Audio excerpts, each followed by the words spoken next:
what about all the people who need to hear your laughter, who need to hear your wildness, who need to hear your wackiness, who need to hear how loud you are?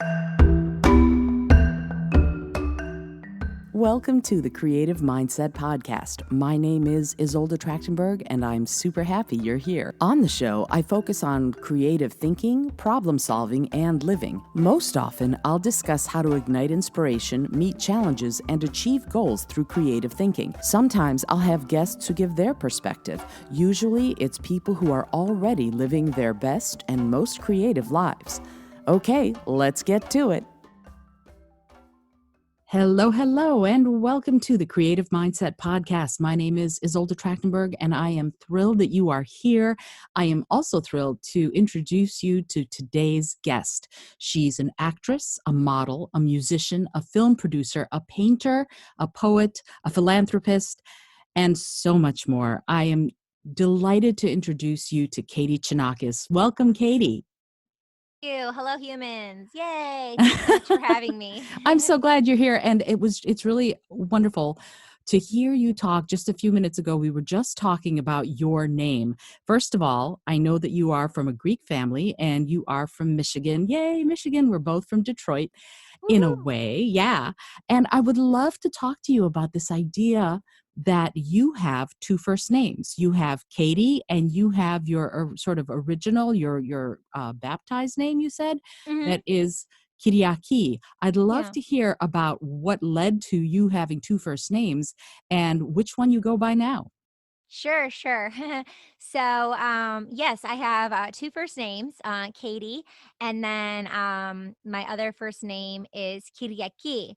So in the Greek tradition, we're named after saints and goddesses, and I'm named after the Saint Kyriaki. She was a prominent saint.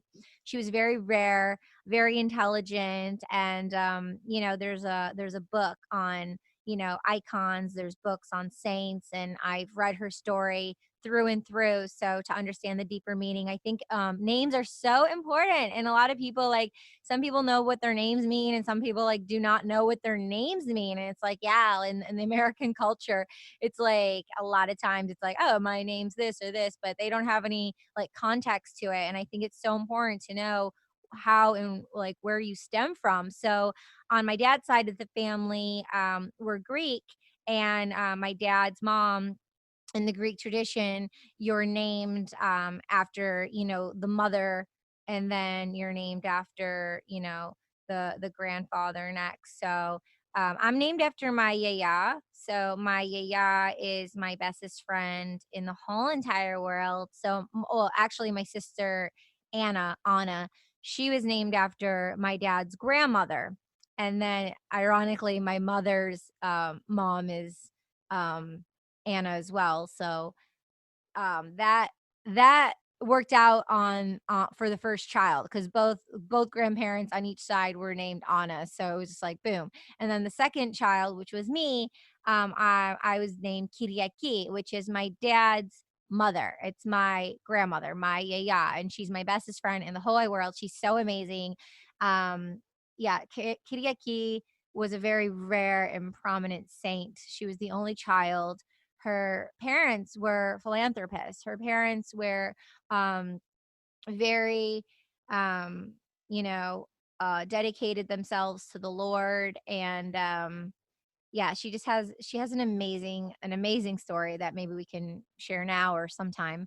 But my mom in America, she didn't want people making fun of me, and she just wanted me to have a more normalized name, so they named me Katie. And so in school growing up, people in the school system, they would call me Katie, and at home, like my cousins and my siblings, they would call me Kiki, and they'd all make fun of me, Kiki, and I think like that meant like toilet or something. So they would make fun of me and be like, you're a toilet, and I got teased and made fun of when I was a kid.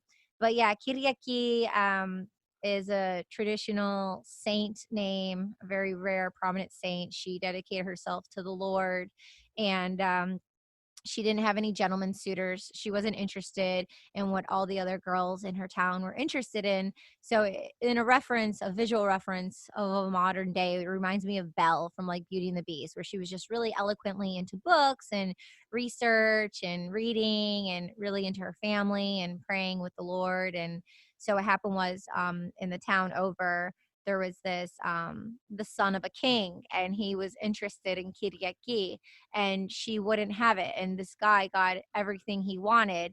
And so he ended up beheading her parents because he couldn't have her. And he thought by doing that, it would show her that he could have what he wanted, and she still didn't. So then he had her decapitated.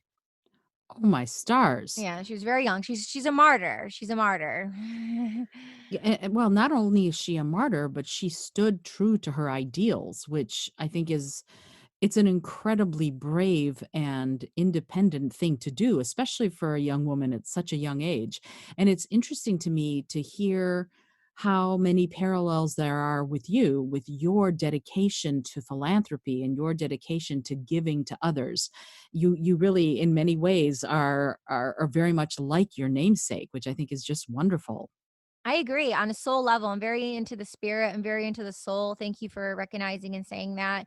When it all came and I was educating and learning all about it, I saw a lot of connections, and also was like, wow, it's like a martyr. That's like, literally, it's like a death threat because it's something to live up to, like to be named after a saint. It's like it's something to responsibility. It's an honor. It's a responsibility, and yes, I am really big into education. And yes, I was always like, out of all the Disney characters, you would say like Belle was, it's like the Beauty and the Beast, and Belle in her West Wing with the rose and, wearing yellow and, and all that stuff. It's just, yeah, she's a very special, important person. And that connects to my yaya, who's my grandma. So I have this history, and I'm connected in such a way that's just so intimate, and sacred, very, very sacred. Um, it's an honor. It's definitely an honor. And yeah, just like I love, like you said, like, gifting to people and sharing with people and doing everything I can, but also like, standing your ground and standing by what what is important to me, whether it's weak or strong or right or wrong. It's just like, with my moral compass, it's yeah.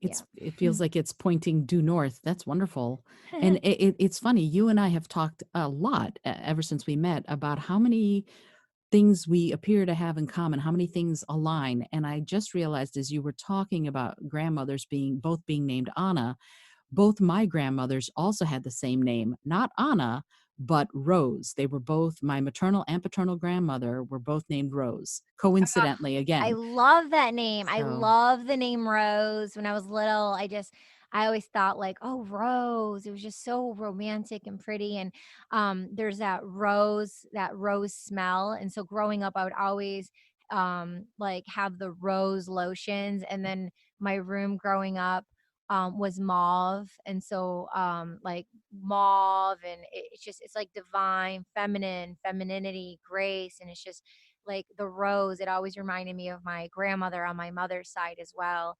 And yeah, yeah. that's That's amazing how many connections we have. So, I know before we get into the whole you've been in movies and on television and I wanna talk about that.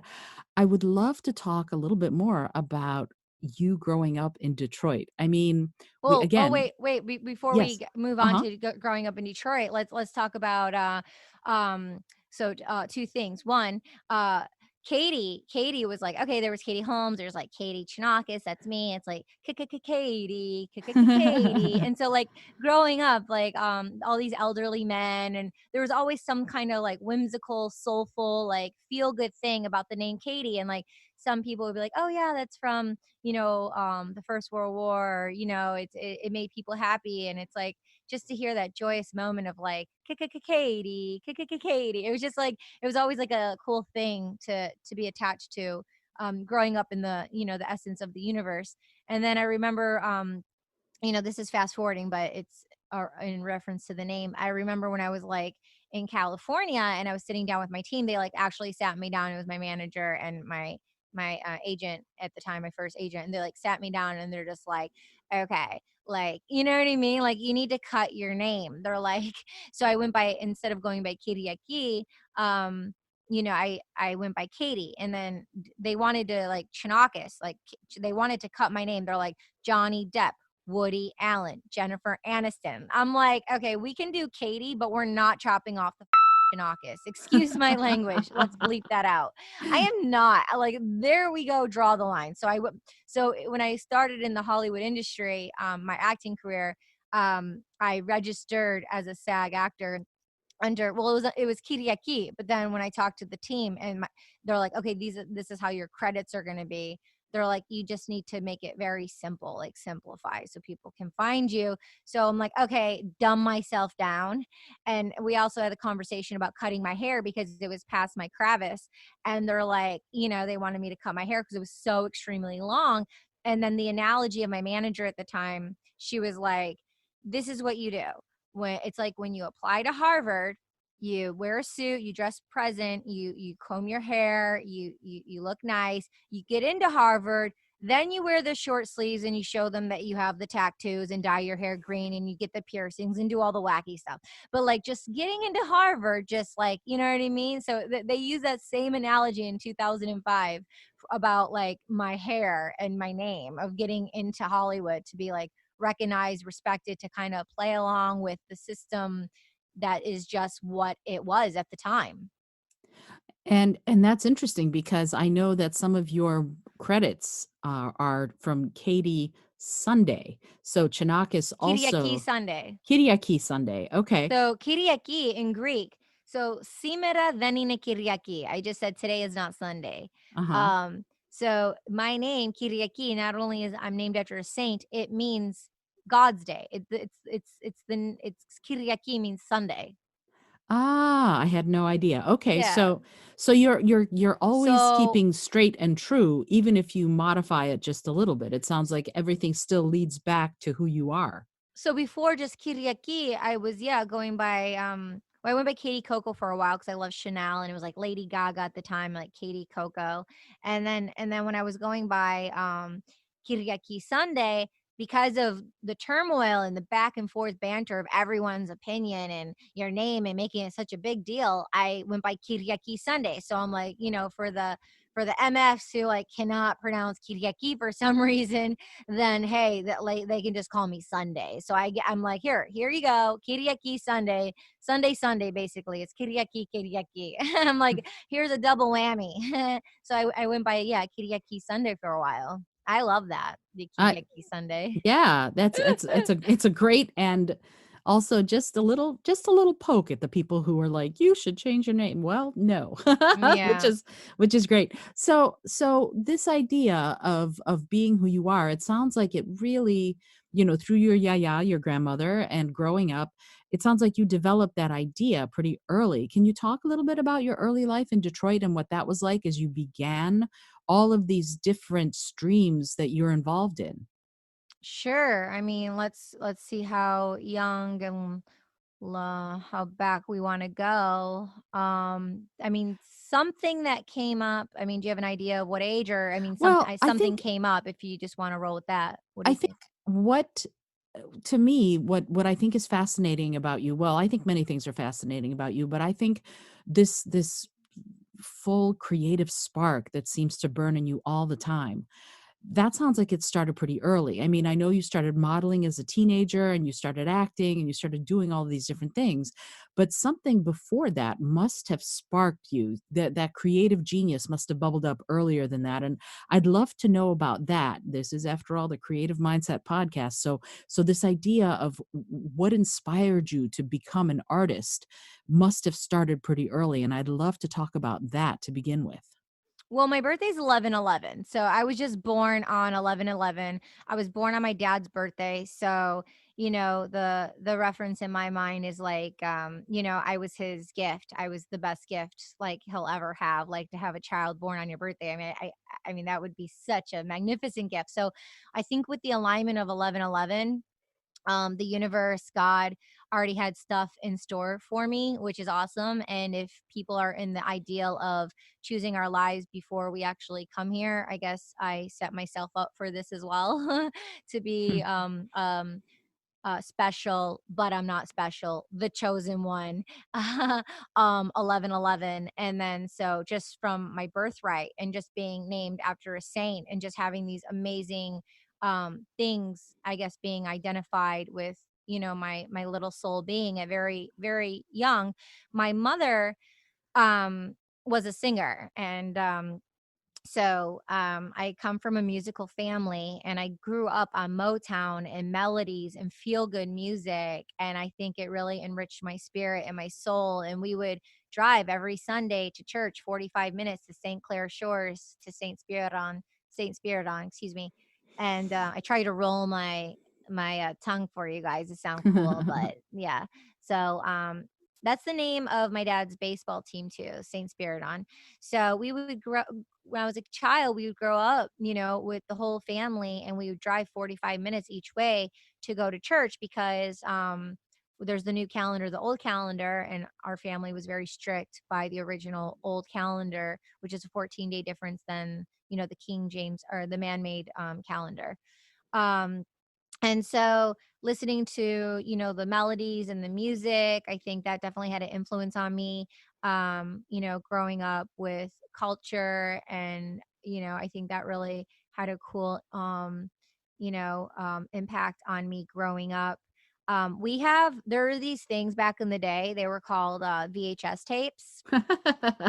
Back in the day. Yeah, and so I remember,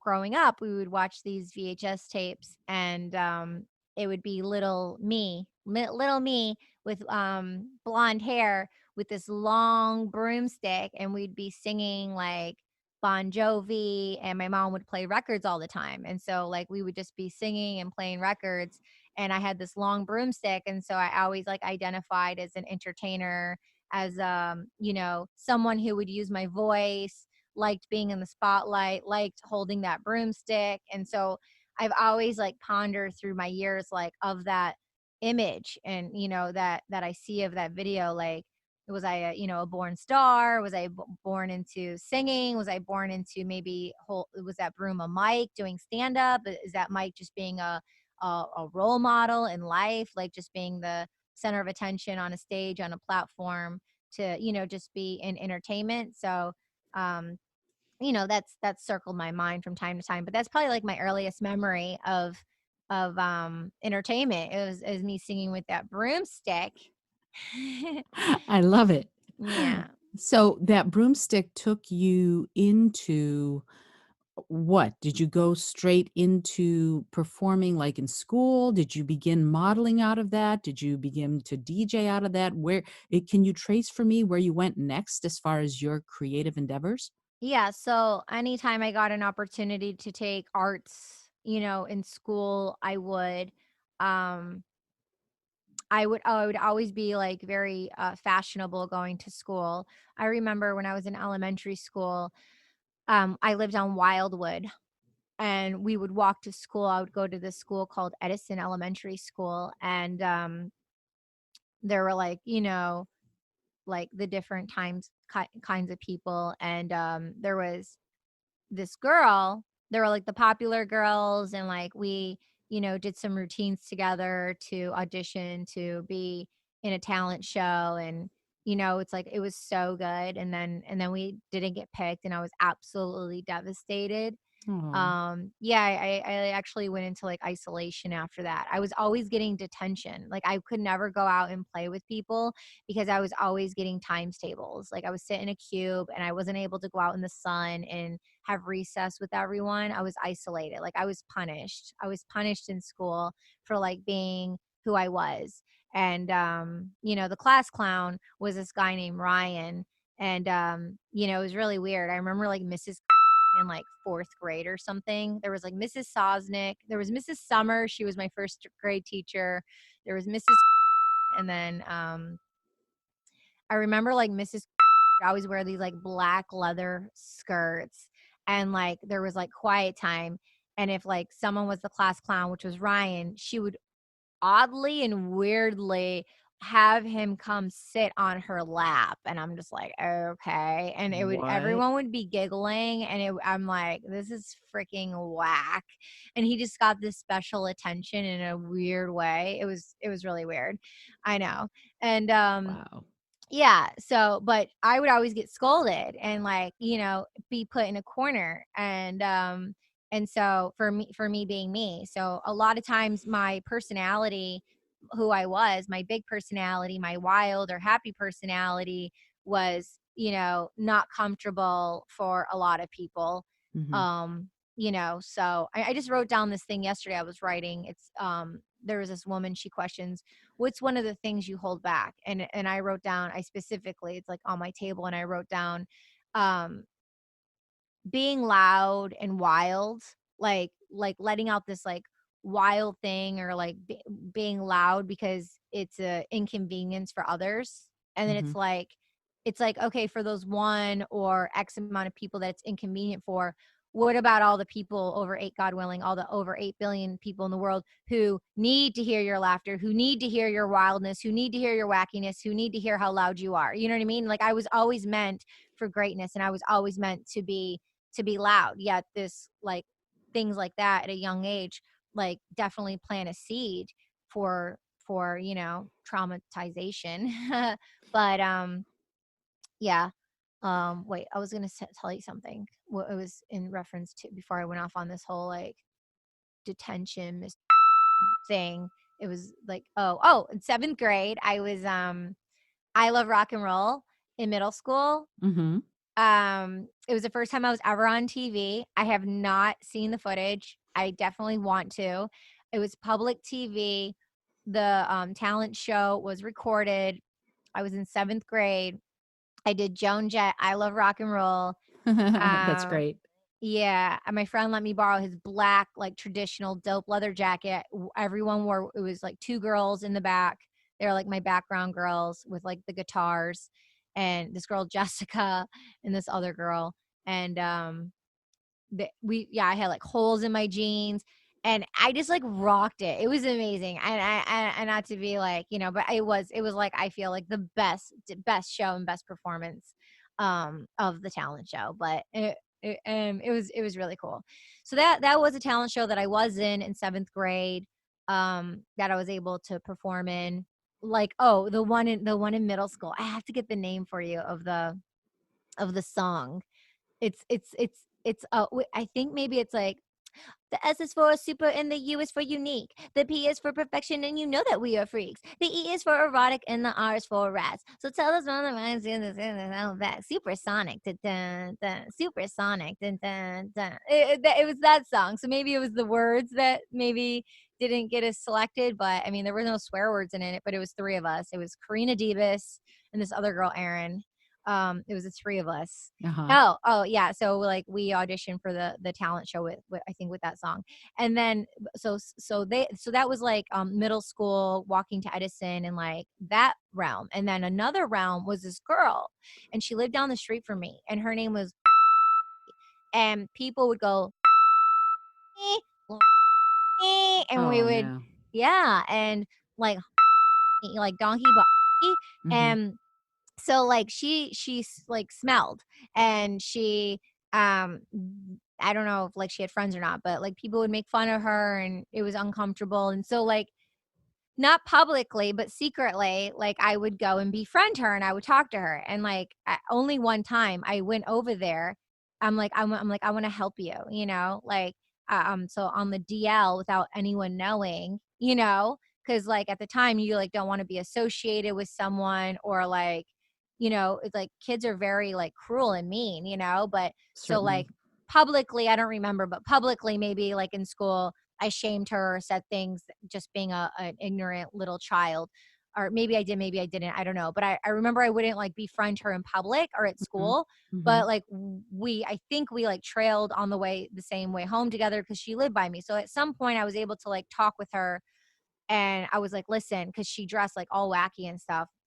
And I went to her house. I only did it one time, but I went to her house, and like I helped her like organize her looks, and I organized her closet, and I cut her hair, I did her makeup. She didn't have a mom. I guess her mom passed away, and like she only had a dad. So it makes sense if like she's not very hygienic, or if she's not too into like, hygiene and like beauty and like fashion and clothes and stuff, or whatever issues the girl had at the time. I don't know. But for me, it was like a personal like pet project to like take her and transform her, and I did. And she went into school, and I'm sure she had better confidence, because I remember like people like seeing and looking at her in a way that was like, oh, like that, or ooh, like that. So I think I like helped her in a way. So on a psychological level, like if you take all of this now, it's like I've always had a love for fashion. I've Mhm. always had a love for helping people. So Mhm. like at a very young age, I was like, I don't know, fourth or fifth grade or something. I like took this girl who was like who whatever she was at the time, and she invited me into her home, and I helped her, and I like kind of like just showed her some things. So yeah. It's so and it's, it's interesting how changing something about yourself, no matter what it is, can really boost your confidence. And so much of that kind of presentation, as far as how you present yourself to your peers when you're in school, particularly, as a young child, 9 or 10 years old, or 11 or 12, if you can present yourself more confidently, it can change everything. And I'm sure that part of the work that you two did together was to help her boost her confidence in herself, and in what, in what she could do, and in who she was. And I think that can make all the difference if you're at that tender young age of 9 or 10 years old. So it's really cool and wonderful that you were able to do that for her. And you learned something about yourself too, that you wanted to help people, in that way when you were 9, and in so many other ways as you've grown as a person, and as a performer, as an artist. And yeah, two things. One, it also gave me the like incentive and passion for fashion. So like ever since then, I always had, because of that seed that developed. Ever since then, like when I was in California, or just being like in the fashion world with fashion friends and just like loving fashion, I would be like in Los Angeles or just like anywhere, and be like, "Oh, okay. So that person just needs to do that," or like that like all of this looks good, but this is off. And I always wanted to have like my own TV show where I would like go up to people and like do a transformation thing, and it'd be like Mhm. a fun thing to help them, even though it's direct and abrupt at first and people like don't want to hear it, or it's just like, "Oh, like I didn't expect you to attack." And everything is like, "Oh, that's superficial," because it's just like the outside. But they say a lot about like, what we wear on the outside is like how we're feeling on the inside. So I always was excited to like have a transformational TV show about fashion, where I took people who like wanted to improve, or people that didn't know, and then you take them and you transform them. So and I think that developed because of helping her in that situation. It was awesome to really see someone to be where they were, and then go through that transformational progress. Now it would be really cool to, God willing, the girl's alive and healthy. Like, I mean, it would be really interesting to, sometimes connect with people. So in this situation, connect with people and be like, how was that for you on a psychological level? Like, did it hinder you? Did it make you grow? Like, do you honor and respect me? Like, do you hate me? Like, how was that for you? Because it was an important time in my life. And sometimes people are like, oh, no, it wasn't an important time in my life. But I think in this situation, because of her circumstances, I think it was probably a monumental time for her, to take some initiative and have some basic tools. But don't you ever wonder what it'd be like to like connect with people that you haven't spoken to in a while, and be like, hey, like, how you doing? Or like, this is where you were, and this is how you are now. Absolutely. And in fact, that's one of the things I love about social media, is that it's allowed us the opportunity to do just that. I have become dear friends once again with my best friend from 4th grade. And it's because we met up on social media. And there are so many people that I have found, or who have found me over time, because of social media, that we have been able to reconnect and find out, I'll be honest, I have been told things by former teachers who I've connected with on social media, and by friends from way back, about impacts that I had on their lives, and I've been able to tell them about impacts that they've had on me because of this. Like, for example, my books, when I've written, I dedicate my books to my s one of the people I dedicated to is always Linda Gutman, who was my 6th grade English teacher, because without her, Aw, that's so I sweet. I know, she's wonderful, wonderful teacher, but it's because without her, I would not have had the interest in reading or writing that I developed. So, I owe her such a great debt, and so it would be really cool if you were to be able to find this person and see, you know, how you both, because she impacted your life greatly because it really sparked your interest in this idea of self-transformation, whether it's through fashion or through something more spiritual. It doesn't matter. What matters is that it sparked that desire for you to help yourself and to help others achieve that. And it would be really wonderful to see what it did for her and see what the parallels are. I think we'd be surprised at how many there would be actually. So what I wanna say now is thought form. So it's like I've thought about this, like, Mhm. I probably can't tell you how many countless times I've thought about this. The number of times I actually told this story, like, literally, you might be the second person to ever know this, and so for Wow. me to, like, say it out loud on a podcast is, like on your podcast is, very, like, open and vulnerable, and it's cool. It's fine.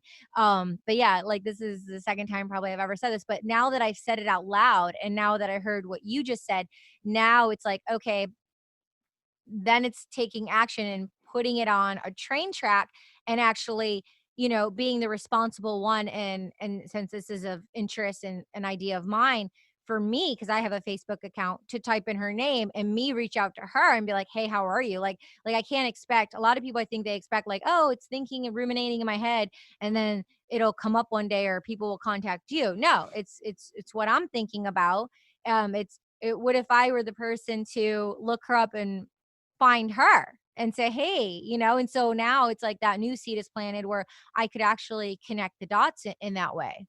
Absolutely, and it becomes a personal call to action, you know, because you took your path from that moment, and she took her path from that moment, so I'm sure it would be fascinating to find out what that led to for her and compare to what it led to for you. You as the giver in this situation and her as the receiver.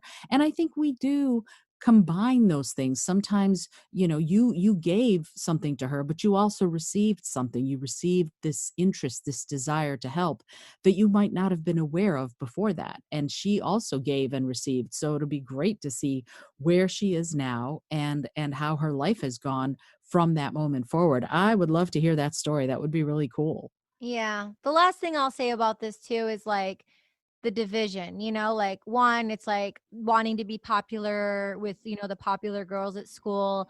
And then the other split is like, I want to befriend this girl and talk to her, but not at school and not around anyone, like secretly. So it really said a lot about my character, about how immature I was. I was embarrassed, or like what if I was the person to actually befriend her in front of everyone? What if I was the person, you see it in the movies, or some people are like that, but what if I was like, it was kind of like mean girlish of me and very like mean spirit of me, and like kind of conniving in a way too. So we looked at the evolved part, but if we looked at the devolved part of the personality, it's, kind of secretive. But I was a kid and I didn't know, and so you don't want to be associated with certain things or whatever, what was going on in my mind at the time. But I recognized that, and I could see that pattern, through my life as well. So that's something to really acknowledge, to improve character, and for us, because around that is bullying, the bullying, and why people bully, and the bully who's getting bullied, and like, okay, let's say it's not all about there, but let's say a child goes to school and they're being picked on, you don't know what's happening in their home lives. And I never saw her father, or what was going on in her home life. I just knew she didn't have a dad. But what about like the people who go home and they get bullied by their parents or their siblings, and the bully at school is being bullied at home, so Nikki is amazing. Nikki Scorpio, my music partner, and partner in many ways. He wants to create this nonprofit called There's No Such Thing as Bullies. with the eradication of what I just said of like the bullies being bully, like who's bullying the bully? Mhm, mhm. And Yeah. I think there's a lot to what you just said, this idea of owning the shadow self, you know? There's nobody alive who doesn't have a shadow self. I don't know who they I don't care who you are. Everybody has the more sort of dark and less into the light impulses. We all have them, and hopefully we recognize them and keep growing and working through them. And so you as a young child, you may not have behaved the way that would have been your best self, but it was your best self at the time, and your best self at the time went, "Okay, I'm not quite ready to do this publicly, but I can help her privately and lift her up, you know, and raise Yeah. her." So there yes, there is a part of this is who's, you know, who's bullying the bullies, but the person being bullied doesn't, you know, in that moment when you're being bullied, I'm not sure that you have the wherewithal to go, "Oh, I wonder who's bullying you, who are my bully." It's more like all we can do is experience what we're experiencing and every day and every way try to do better, whatever that is for each individual person. You know, I mean, that we can talk about the psychology of that for a Yeah. long time, but ultimately, I do think it ends up being about trying to do better, you know? Like everybody, I wrote this down in my journal the other day. I'm like, everybody screws up, you screw up. Acknowledge it and then do better next time. And that's what you can do. You know, there's no way we're going to not screw up. We are all going to screw up, but the key is to figure it out, acknowledge it, and then attempt to do better the day after and the day after that and every minute, you know, try to do better, try to be better. And that's what you did. And I think that to me is crucial and critical in personal growth, in self evaluation and really, you know, the sort of what they call self actualization, really knowing who you are and being purposeful in your life. And you've done that in many ways, and you've taken your interests and created those kinds of really fascinating streams of art and creativity, and that's really wonderful. Thank you. Thank you. I would love to talk to you a little bit about some of these paths that your creativity has taken, because you took your interest, for example, in fashion, and you began modeling for Macy's, for Nordstrom's, Mhm. for T-Mobile. You were in magazines and things like that.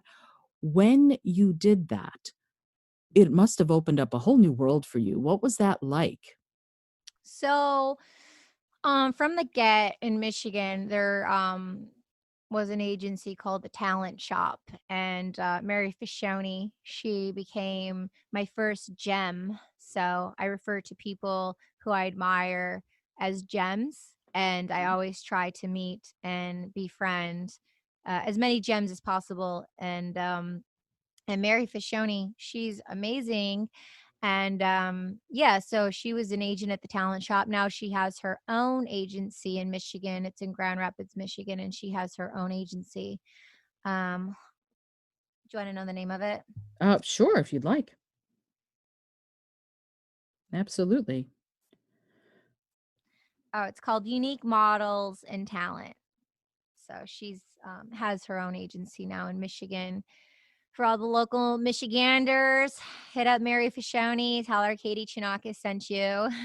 That's wonderful. She's great. She's great. Mr. F, I call him Mr. F, Mr. Pashoni. They were in she has 4 kids and now she's a grandmother. Jeez. I mean, her oldest had I think 6 children. So she's like has 12 grandkids. And it's wild because when I was, a kid in Michigan, I just looked up to her and her blue sparkle and twinkle in her eye and her smile and her glow. And she was just so graceful. And she shared bits of information about her dad and her sisters. And she invited me into her home in Michigan. And it's just she's amazing. So I've always looked at her as a role model, like a family figure of something what I desire and aspire to be and grow into. Um, her second eldest, she went to school for writing in Chicago for journalism, and I always thought like, wow, that's like really cool. Like, could you imagine or could I imagine going to school for journalism, it's because obviously, like, writing is a desire and passion of mine. Mhm. So, yeah, so she was an agent and I was a teenager and I would be booked on these modeling jobs in Michigan. And in Michigan, I started off as a promo model. So they were like promotions, Mhm. like a promo model. So I would go to these different places. Some were, huge or mid-size events, and it would be like me and like three or four other promo models, and we'd be handing out things for like Pantene Pro V Mhm. or handing out, whatever they wanted us to hand out. And then I would get checks and I would just like get this money, and it would be good money for being a teenager and, having these checks and starting off as a model.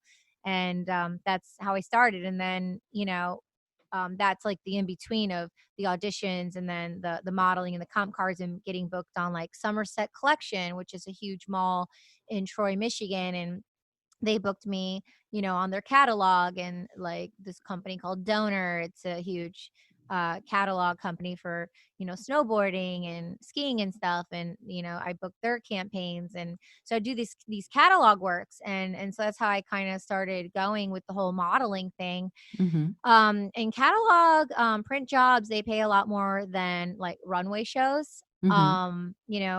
Um, with my face, I have a very like Gucci, Versace kind of face. I love Calvin Klein. I love because it's like the symmetry and it's simplistic and it's like really sophisticated and chic, but with a rock star edge. And I feel like that really defines my personal style. Mhm. Like, like really heightened sophistication with like an edge, like, rock starish. And so, like the monies were really good for catalog work. And I really desired for high fashion modeling to Mhm. be, you know, on the runways and booking those editorial and campaigns that, the I guess you would call supermodels would be booking. And it was very unfortunate because I heard from the beginning, your height, your height, your height. And I'm such a rebel without a cause. And it's like you can have all these heightened emotions and these passions, but then also like you have to use the, other part of the logical part of the brain, which is it's not you personally, but the reason why they go for the quote unquote models, human beings, to be 5'9", it's not because of the model. Like that's like, okay, that's a whole palette of pickings. But first and foremost, like the number one thing statistically, like factually, is the height and the shape, the size, because it's all about the clothing. And for some reason, the Right. standard, it's not for some reason, there's a reason why. There's the standard for the fit of the clothes is for, a model, a human being who is taller. It makes the clothes look better. It Right. may, and they're looking to sell the clothes. The clothes, that's what they're looking to sell. The brands, the fashion brands, houses are looking to sell the clothes. So I mean, it's a rare thing, and with the world and ever changing, society, that you get someone like um Emma from Lord of the Rings, where she's like the model for Burberry, and she's probably like shorter than I am, but she's a celebrity in the movie. So then they obviously fit the clothes to her and make her look long because it is possible. But traditionally, like this is like the recipe for the soup. So I was told from the get, like this is how it was going to be, but I knew my destiny and I knew how big I was in so many ways on so many platforms. But I made it difficult for myself because, I had this passion for modeling. And Mhm. then through it was, am I vain? Am I so vain that I know I look so good? It's superficial. It's just a look. No, it comes with the art. It comes with the passion. It comes with the whole package of what's going on inside of me. But the thing is, and I did book work along the way, but it was very challenging and very difficult. And so there became a point, it was probably in 2007. I remember I had a boyfriend at the time, and like I was in LA and I literally drove like 2 hours south to OC for an audition, and I'm at this audition, and there's, like, 300 people there, and I remember texting back and with and forth, and I'm just like it's like, I just wanna throw in the towel, like, I don't wanna put myself through the ringer anymore, but sometimes we do, even though because we have a love and passion, so sometimes we do things we don't wanna do, and then he just said to me, it was just because he's on the outside of it, he's just like, "Baby, you don't have to do that anymore," or like, "If you don't wanna do it, don't do it." And at that point, I'm just like, "I'm not driving 2 hours and sitting with 300 people for an audition ever again." And even being in LA, just like to get ready, to park your car, to have your book, to sit at an audition with like, 100 girls or 200 girls. I'm like, I'm not interested in doing that either. Like I am not 15 anymore. I am not, 19. Like I don't have this much time to waste for an Right. audition to go into a room with a line of people, or to go into a room and there's like a table of people sitting there, and they look at your book and there's like, thank you, or like next or something. And it's like you feel like you're nobody or nothing. Or if they're in the room giving special attention to another girl, it makes you feel really insecure and it makes you feel like horrible inside. Well, it made me feel that way because I'm wanting the attention, I'm wanting them to like me, I'm wanting to get booked on the job, I'm wanting to be the campaign, I'm wanting to be the face, I'm wanting to connect. And so there was a lot. That's why they say you have to have like a tough skin, because there's a lot of rejection. And I'm like, oh, I can handle the rejection, I can handle it. And I've handled a lot of rejection, I really have. um it's just, yeah, I choose not to do that. So then along the way, I switched up my game with my people, and I'm like, yo, like if they're looking for like a young Demi Moore type or a young Brooke Shields, or they know me, or if they see my card and I'm a special request, I'll go in. So if it's like me and like 5 girls or 10 girls or something, I'll go in. But I'm not going on these cattle calls where there's going to be so many people. Like I just don't have the patience or the time for it, and I don't want to put myself through the emotional ringer. So that's some of my modeling career.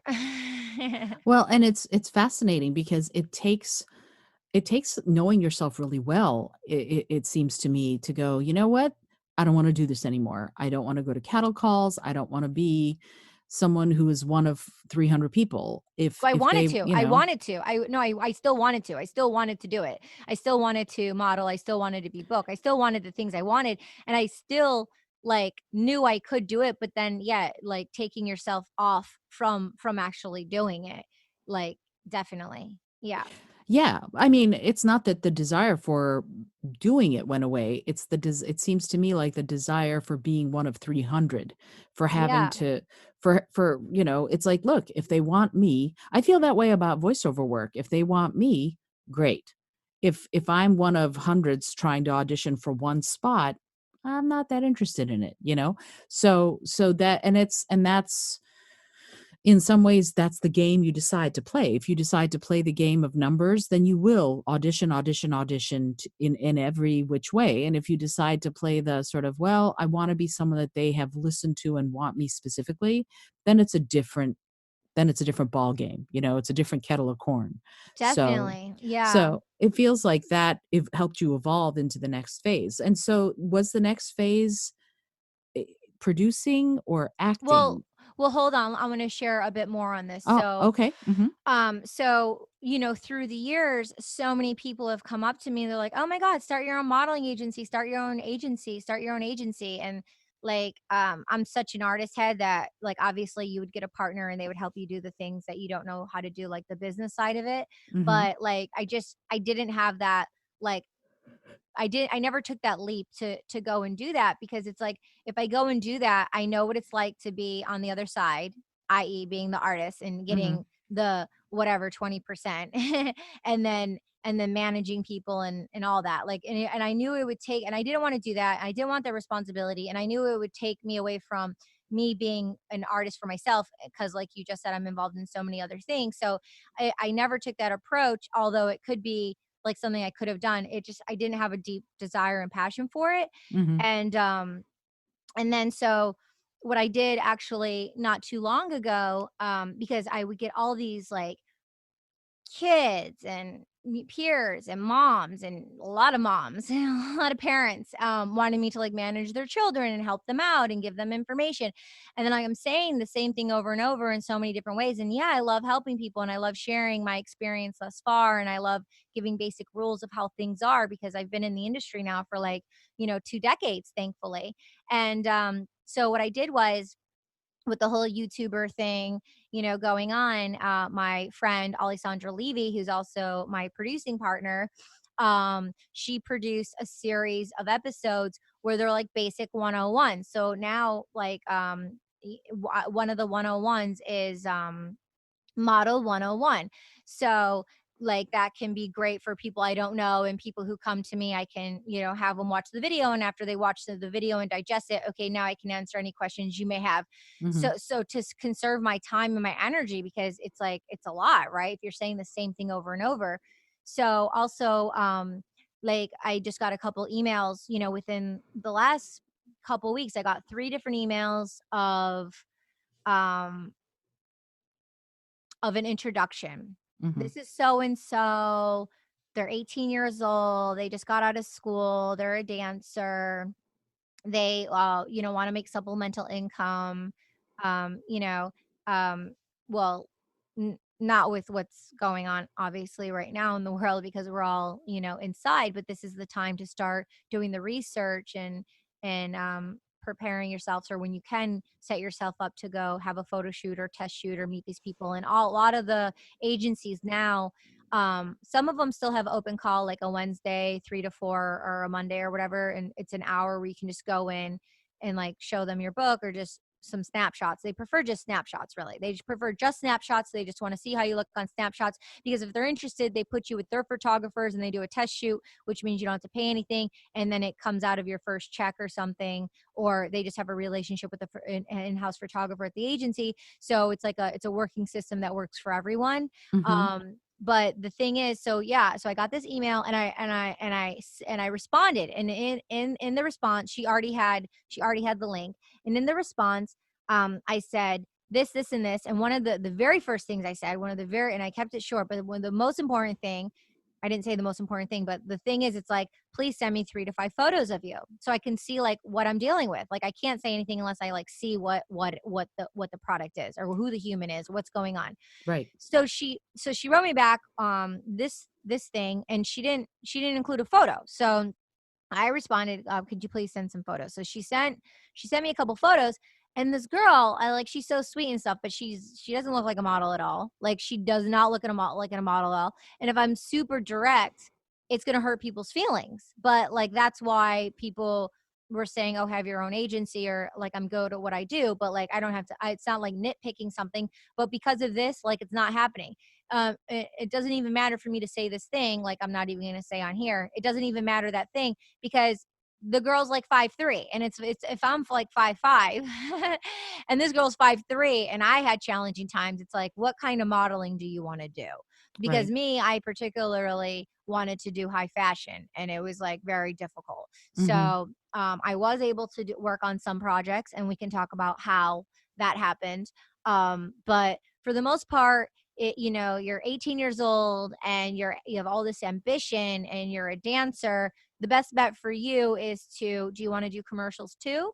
Get with the commercial agency to do on-screen commercials, and then they have a print division. More agencies like A3, formerly Abrams Artist Agency, Osbrink, CESD, these kind of agencies where they have a commercial division. They also have a voiceover division, but if they have a commercial division, they have this print division where it's not like high fashion models. It's more of like lifestyle, or sometimes I think the reason why, I don't know for sure, but a lot of times I know when they hire you for a commercial, they Mhm. can take still shots from that, and they can also have a still photographer on set. So sometimes up front, they know, they're like, this is an on-screen commercial, but this is going to be a part of the print campaign too. So then you have like 2 deals in one. So with your height and your look, and you're a dancer, also there's Clear Talent Group, and there's Block, which is an agency, BLOC. If you're a dancer, you might want to get with the dance agency that has like an on-screen commercial division, so you can get hired in some of like the print stuff. But it's very slight. And that's I'm talking about if you do it through the industry way of an agency. Mhm. Now there's that there so that's the A tier. And me, because of who I am and how I was raised and my morals and my values and how I see myself and where I position myself, that's the only way I would do it. There's the different tiers of B tier agency, C and D and E, and then complete F, which is I guess more of the B and C tiers are agencies like maybe there's like MMG and they're in Canada and everything and they have some celebrity people or influencers or something, but then they have like people who aren't the height of a high fashion model and people who are different um heights and stuff. And Mhm. then there's like Model Mayhem or Craigslist, and those are like complete like whack. Like, and those are there's no contracts and laws and protection through an agency for someone to do your deal. So you're throwing yourself there as an artist and you may be treated a certain way because they don't know protocols of being professional. So Right. then you may never get paid. Like I haven't heard a lot of stories, but I know there's a lot of stories out there of being touched or sexually abused or Oh, my stars. manipulated or horrible situations because people take and prey on the desperation of people wanting to be a star or be like a model, and they just have the ego of being a model and they just want to be having this attention because they're just needing this attention that they never got, or they're wanting to feed that star need. So yeah, you have to be very careful, and that's why I say only go through an agency, no matter how big or small, because then you have that kind of like equilibrium of that balance and support. Sure, and an extra layer of sort of protection, Yeah, for you and for the work you do, which I think is really important. definitely, So definitely. so as part of the work you did in LA, did you stay in LA the entire time you were a model and an actress, or did you end up going on location to places? I've always been bi-coastal in LA Mhm. and New York. So I even like ventured and be like, "Oh yeah, I'm tri-coastal over the pond, London." But yeah, I've always been bi-coastal, which I love. But yeah, I did this campaign in Hawaii for Mosley tribes. That was really cool. That was a really cool experience, and honestly, that was through knowing somebody. So when you get certain opportunities, it's really important, if you have the height or you don't have the height, that you have a network of people that can support you to gift you opportunities. Sure, But yeah, that was definitely through someone that I knew that was an opportunity. And even that wasn't easy because it's not only when you know someone, if someone's the creative director, they have to want you, and sure. they have to be like yes or no. They actually call the shots. There's so many people involved when it comes to the decision making. It's like it's confusing and it's difficult and it's overwhelming, and I mean, it can leave an individual like really confused and lost. So it's really important to know who's who and not be scared of like, oh, this is the crew, this is lighting, this is hair, this is makeup, this is a creative director, this is the client. Like, you have to know who's who and be educated and be professional, because a lot of times people, I've been on sets with 8 other models and we did this commercial for, and it was a weekend. They had a holiday budget. They had a holiday budget. That money they needed to blow, and there was 8 models on set. And at the end, we all did our contracts in the beginning, but at the end, when we're going to like sign our contracts or like fill out the rest of the contract, um, the client is putting it down as one commercial. It was a Sunday. My agent was at the beach. I text her right away. I said, "Yo," I'm like, "I saw the storyboards. There's like 8 commercials going on here, and they're trying to pay everyone for one commercial." Wow. She came to set in Hollywood, and she talked to the AD guy, and the AD guy, who was like full of himself, because he made it apparent that he was only taking this job because he just finished some big movie with somebody, and normally he just works in the feature film world. But like, he's an AD and he doesn't want to lose his job, so he's just doing his job. But he's having 8 talent sign a contract for one commercial when there were about 8 commercials, and all of us collectively, we were in 4 to 6. So you get paid per each spot. Right. And so everyone got paid. One person said thank you to me. It's okay. I'm not looking for, the gratification, but my agent and I mean, she was very grateful. And we went and had a meal and we talked about it and we felt like these powerhouse ladies because if it weren't for me on set being her eyes and ears, those uneducated talent people would have been working and not getting what they were supposed to be getting. Right. But it's really funny that you say that.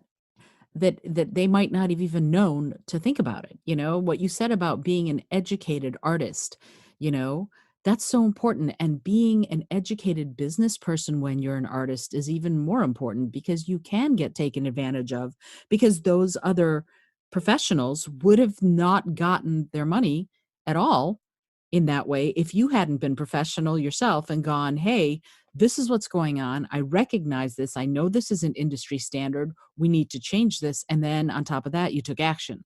And I think that is so important for artists to do because it is so easy for us to get lost in the creative aspect of what we do and forget that in addition to being creatives, we also have to be business people. We also have to keep our eyes on that bottom line. Yeah, so sometimes clients, they have, like, the storyboard up, and sometimes clients, they, like, keep it secret, like, they don't put it up for everyone to Mhm. see, they keep it just between them, you know? Yeah, And it's a challenging spot for me as an artist because, like, I wanna be hired, I wanna work, and then also, like, I can't, say or make a stink, I had to, like, shoot over a text message because it has to be her that says something, it can't be me. I can't right, cause a confrontation on set in front of everyone and be pinned as the problem, you right. know? No, and that's not your job. When I was just doing my job, yeah. Right. It's that's And the I had thing. fun, it was a great day, it was awesome, and I'm like, "Yeah, it's considered a holiday, it's a weekend, we're getting paid more because it's a holiday and it's a weekend," so, like, there's laws within the union. So this was like a model commercial job. So it wasn't just a straight model job because a model job has a certain contract but no union affiliation. But certain Right, model jobs that has a union affiliation where it's like model and commercial, there are the union rules. So based right. on if you have experience or not. Exactly. So that's why it's really important to always be learning and not be like, "Oh, I know it all on set or on stage," or feel like you know it all, but like if it is what it is, like, call a spade a spade. Sure, and you did it right when you spoke up. You didn't speak up to them, you spoke up to the agent, so you went through the proper channels. And Yeah. that's important to know. Like, a lot of people probably don't know, and a lot of creatives probably don't know that there are channels to go through and that they need to know what those channels are in order to make sure that they're getting fairly compensated for the work they're doing. Yeah, I was heavily involved, not heavily, but I was getting more involved with SAG, and I was wanting to, like, suggest to them and, "Hey, let's create a division because they have these different divisions." They brought in someone to explain social media. He ended up being slightly crooked, in a way. We Oops. won't get into that right now, but, um but I was like wanting to suggest to the union to have like kind of like a spiritual guide or like a person who's for the actor but the business side as well, who like Mhm, comes into a big set if there's like 300 people on set or something like that, mhm, or even if it's like a smaller set, to come in and let them know like these are the basic ground rules and this is what you need to know. So all the stuff that actors don't know, like all mhm, the actors, oh, like when you're on set, like put submit all these questions, or if you're a model, like submit all these questions. And through the modeling, I know this woman, Sarah Larson, who's a model, she created the Model Alliance, which is really cool. So she's making a huge impact on, the modeling world with, more security and safety within models, um within that industry. But for the union, which has that all in place, they need to have like these questions that are emailed in by the actors, mhm. say, hey, like, so when you go, there's like a board or like, like a chat room that they can go in and Q&A, it's already there. They Right. can type it in and it's there. I Mhm. think that's probably more feasible and beneficial actually. than probably like a human, because like when you go to a set, you have a line producer on set, you have all the lighting, the crew, you have all these people on set. So what if you have someone there who is like the person who Mhm. answers the questions for the actors, Right. because the only person that's there is the PA who's checking you in and out, and they don't know. Right. They do not know. They just know what they're told, and they follow the protocol through, the line. And some are friendly and some are not. Some are just like, fill the paperwork out and go sit down. Or you know what I mean? Like, Mhm. unless you're like a principal or the main person, then they're, all cool and like, cool with you. But if you're not, if you're an extra on set, or if you're not one of the main people, they don't treat the actors, I think, fairly all the time. Well, and it's also good to have someone who has your interests at heart, you know? Yeah. That's the thing. If you're an extra or if you have, even a featured role rather than the star, you might not have anybody to represent your interests. And it's a really good idea to at least know what those interests should be. What Mhm. is it that you need to be aware of? And it's great that you were providing that for people. Did you do the same thing when you were on film sets, that kind of awareness? Um, Film sets that I've been on where I'm the star, or if I'm a principal leading role, then, I'm in my trailer. I'm not with the other people. So I'm in a different mind frame because I'm working on my material, and I'm focusing on my health, and I'm enjoying being celebrated and honored for the hard work I've done. So I'm the star on the set. I'm not really, out there, with the other actors and stuff. Not yet, I haven't been. It's a good thought for like the future, but I haven't been in that position yet where I felt that. Okay. So the work that you have done like on CSI and It's Always Sunny in Philadelphia, and I know you've been in some movies like The Code and the movie with Nicolas Cage, Bad Lieutenant. Yeah, Port of Call, Yeah. New Port, Orleans, Port, with Werner Herzog, top uh-huh. top like 35 filmmaker in the world. Yeah, Werner, he's amazing. He's so sweet. So describe those experiences. How was that to do? How were those roles different from some of the other creative endeavors that you've done? CSI New York was amazing. I worked with Gary Sinise, and we did this scene that's on my reel.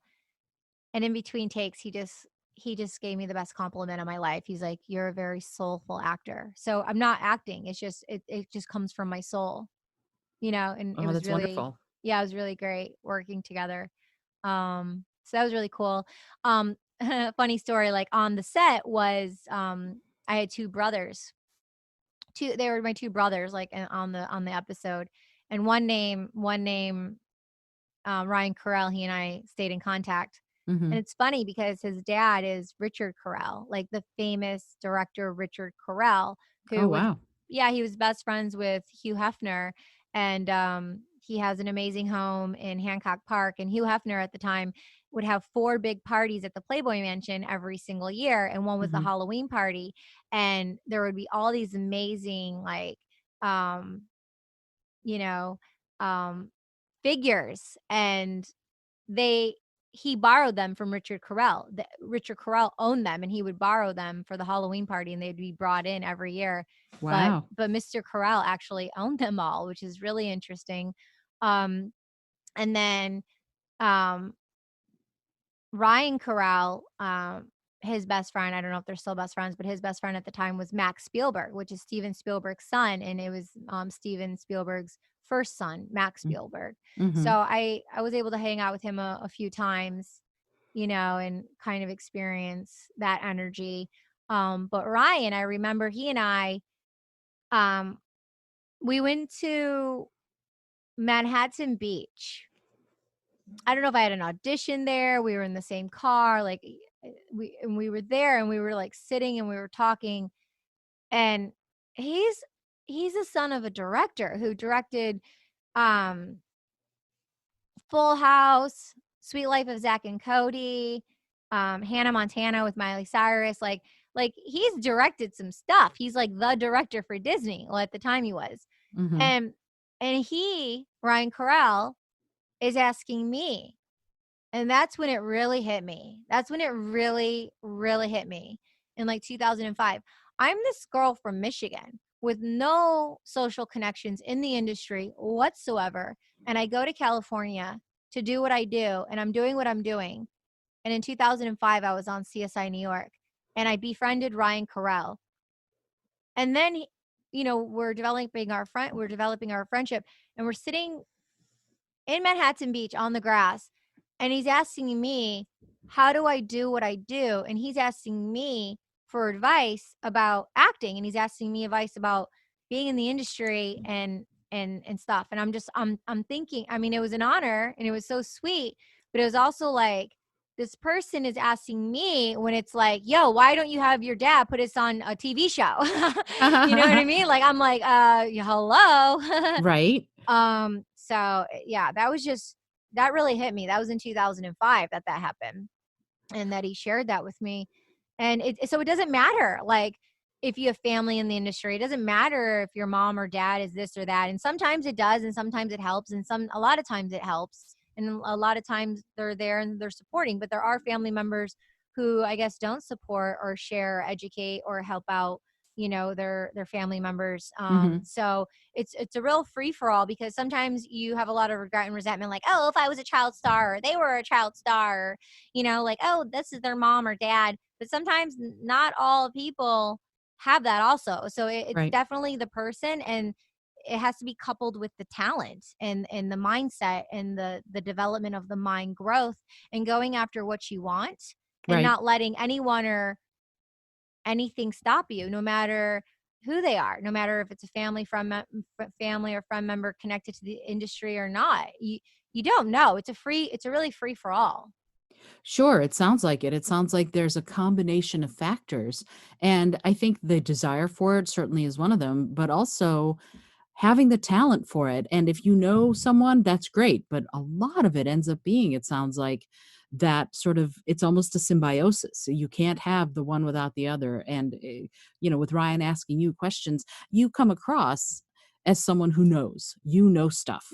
That's whether or not you do, and I think you do, but whether or not you do, you come across as someone who either knows the answer or who can figure out the answer. And so it's not surprising to me that he would ask you, "Hey, what should I do? How should I approach this?" It makes a lot of sense to me that that happened.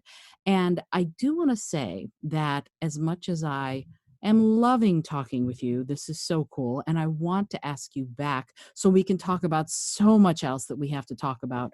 I think that I would love to close this episode out and come and ask you to come back sometime very soon and talk more about music and about more of your movie work and more of your artistic work and your DJ work and your sophisticated psychos work. I mean, so much of what you do is this amazing art that I'd love to delve more deeply into all of that in a future episode. How do you feel about that? Would you be willing to do that? Yes, I honor you and I respect you, and I'm grateful. Thank you so much. I really appreciate you. It's been a lot of fun and going down memory lanes. I've told stories that, I who knows if I thought I would ever tell them or not, and they just like came up authentically. So it's really nice. It's been really nice, especially during these times right now of vulnerability, to just kind of share and just slow down and, share, and hopefully people who hear this are inspired. And I know I'm inspired, and I really appreciate you. So Oh, definitely, let's thank rock and you. roll. Let me know. I'm Yeah, here. let's absolutely, let's do more and get more in depth into some of this. But in the meantime, I have a couple of more things I would love for you to do if you don't mind. First of all, how can people find you? Where are you online? What are the websites and the social media so that people can follow you and get more involved in the art that you're making? Well, I just signed up for TikTok. I was gonna do it a while ago, but I didn't, and I'm like so obsessed. And it's so cool because as a creative, you can put effects and you can like mix music with like colors and like editing it by yourself. So it's a real fun thing to do to show your artistic expression.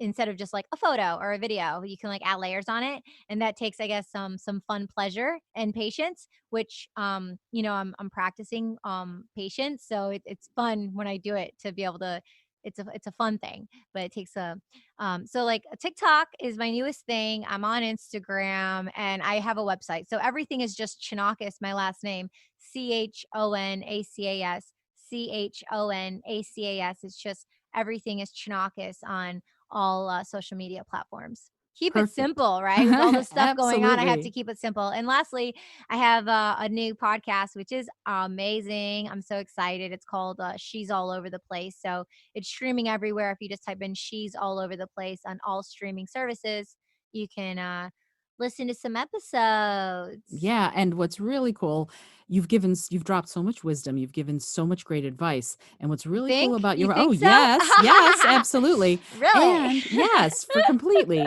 and what's really cool about that is that a lot of what your podcast is about is talking about some of this same advice, some of the advice that you give on writing and on modeling and on acting and on music, and it's all there's what you call I love that you call them 101s. You know, it's the beginning. It's the how do you get started? How do you get started as a writer? How do you get started as an artist? How do you get started as a singer or a musician or Oh, whatever?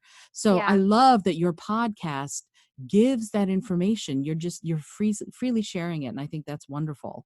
Oh, of course, of course. Yeah, so the basics, the roots are the 101s, and then each 101 has legs and branches of its own. So today everything is scheduled every Tuesday an episode comes out, but today the episode that came out is with Marissa Pierce. She's one of the leading hypnotherapists in the whole entire world. And she was Princess Diana's hypnotherapist and counselor, and for Wow. the royal family, a lot of celebrities. I mean, she's amazing. I met her at a Mind Valley reunion event that I was invited to in San Diego, California. Mind Valley was created by Vision, and I have a podcast with him coming up soon. But yeah, the one that released today was with Marissa Pierre, and oh, she's just so pleasant to listen to with her beautiful voice, and she's so graceful in her accent, and she's really helped a lot of kids and leveling up, their mental game and the way they think and feel with their emotions. So I've definitely learned a lot from her, and she has this program, it's called Enough, Mhm. like you are enough, and just like being okay with you. And it's like this hypnotherapy thing that I have that honestly I need to go through, and just right now this should be the challenge, and right now with what's happening in the world should be the time to listen to one a day, because honestly I haven't listened to all of them, and there's a lot to listen to. So I just Mhm. really need to hook myself with the discipline and the routine. So maybe with in conclusion, I'm gonna say here that I'm going to implement that routine starting today and be on my journey for I am enough with the Marissa Peer. But yeah, check out the podcast, and she's all over the place. I hope you like it. Y'all can reach out anytime, anytime at all. Reach out to me on social media, and we can connect more and stay positive and healthy. And the most important thing is being kind. It's a practice, and I'm practicing more and more kindness and compassion, and understanding what that means. That's so wonderful. I'm so grateful. I'm grateful for you. And I'm grateful for the connection we have. Hmm. It has been transformational for me, and we're going to talk more about that in future episodes because I'm Cool. so excited you want to come back. But I also will put all of the social media contact information on the show notes for the episode. So if people are like, I didn't catch how to spell that, Right. it's all going to be on the show notes so that everyone can find you, which I think is going to be great. And I would love to know before we end, do you have any final words of wisdom? Do you have any last thing that you'd like to share? Yeah. Make sure you connect with yourself every single day. And people are like, oh, what's myself? Or I'm with myself. What do you mean? Shaman Durek has this new book called Spirit Hacking that I'm into, and I love Shaman Durek. He has a podcast. It's Durek, Shaman Durek. And I guess one of the chapters or sections in it I heard is soul talking, where you're Mhm. talking to your soul. And so I've done a couple of his lives. He's been doing some lives with everyone being, isolated in the home. And they're doing like these soul talks. And so I like 2 nights ago, I like was in the bathroom and I was just like soul talking out loud. And like I saw my spirit from when I was like a kid. And it was really cool to connect with that. And it felt so good. And that's what I've been yearning for and desiring, to really connect with my soul again. So, take the time to connect with your soul, like really just like talk with your soul. And it could just be as simple as that, you know? And it's both simple and extremely complicated, because there are so many different ways to do it, and sometimes it's frightening. But if you do manage to find that one thread that lets you connect with yourself, then you can build on that for the rest of your life. And it truly is transformational and life changing. Mhm. Oh, Yeah. well, Katie, Kyriaki, Chonacas, I am so grateful that you were on the show. Thank you so much. I cannot wait to have you back. And I feel really blessed that I have gotten to know you, and I look forward to getting to know you better and better and working with you and creating with you for years to come. Aw, my pleasure, Angel. Thank you, Isolda. Thank you Mwah. so much. Big hugs and kisses. Ta-ta. Thank you so much for all of you who are listening to the show. And if you like this episode, get in touch with Kyriaki. Find at Chonacas on Instagram, on TikTok. Follow her. She's magic. You will love getting to know more about her. In the meantime, if you're enjoying these episodes, feel free to reach out to me or leave a review on the podcast wherever you listen, whether it's iTunes or Google Podcasts or Spotify. I'd love to hear from you. This is Isolde Trachtenberg for the Creative Mindset Podcast. Until next time, I send you all of my love, and remember to wash your hands. Thanks so much for joining me today. I really appreciate you being here. Please subscribe to the podcast if you're new, and please tell your friends about the community we're building here. Today's episode was produced by Isolde Trachtenberg and is copyright Isolde Trachtenberg 2019. Today's music was from Kevin MacLeod, Laser Groove, and Ave Marimba, brought to you by Creative Commons License 3.0. As always, please remember this is for educational and entertainment purposes only. Past performance does not guarantee future results, although we can always hope. Until next time, I send you all of my love.